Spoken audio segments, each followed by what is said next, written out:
Well, next at 6, I asked that Charlotte be left out of this lead-in because it's time to heap a little praise on her and congratulate her on an amazing 10-year anniversary. And while she kind of hates the praise, I'm giving it to her anyway.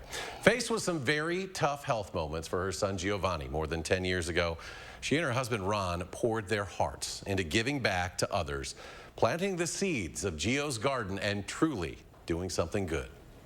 Just the fact that that Gios has been here doing what we do for 10 years is an amazing accomplishment. There's a pretty good chance you've driven past this unassuming house in Middleton without really knowing just how special it is. Once you discover us and once you discover our story, there's certainly a really compelling story to tell. We help a lot of people. Since 2012, Gio's Garden has been a lifeline for area families with special needs children from birth through age 6, offering them just a little break to take a breather.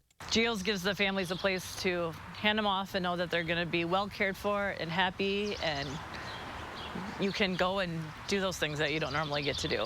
Like my husband and I had a date night every Tuesday.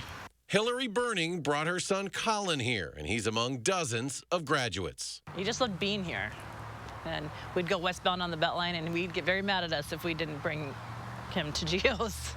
Gios was his happy place. It meant a lot to Colin. It meant a lot to our family. It was really hard the day he graduated and we had to say goodbye. Colin's rare genetic disorder took his life in 2020. But Gio's Garden became so special to the Burnings, Hillary joined the board, keeping her connected to Colin's memory. And we like to see that his legacy lives on a little bit in Gios. And then there's Jeff Brown, who now runs Gio's Garden.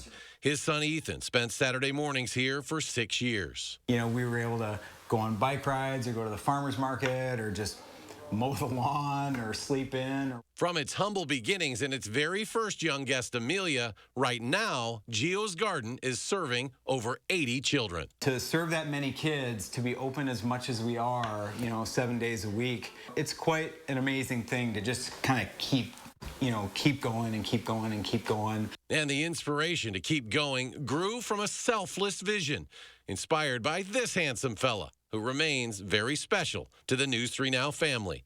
Gio is the son of our own Charlotte DeLeste. 1, 2, 3. Who, along with her husband Ron, worked tirelessly to cut the ribbon when Gio's Garden opened its doors in June of 2012. I can't imagine what the time and the effort and the passion they had to get this place up and running. The work and the energy and the blood and the sweat and the tears that they put into this place to get it going it's gonna be a lasting legacy for them.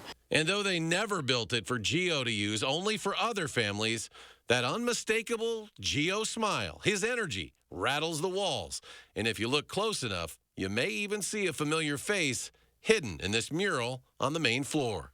This place is their son's namesake, and it was their drive and their energy that was born from their struggle that made this place happen 10 years ago, and that's never going to go away. It's always going to be part of the story. To have that concept and to really pinpoint what families need in this community, we're blessed. No one else has this.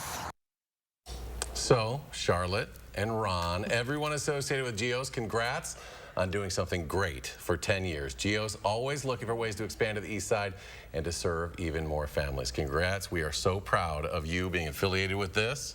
And by the way, do you ever age? That was 10 years ago. She doesn't look any different. Congrats on 10 years. A very special summer for Gio's Garden. Thank you. And we're proud of how much you guys have poured into this. I'm not crying. You're all crying.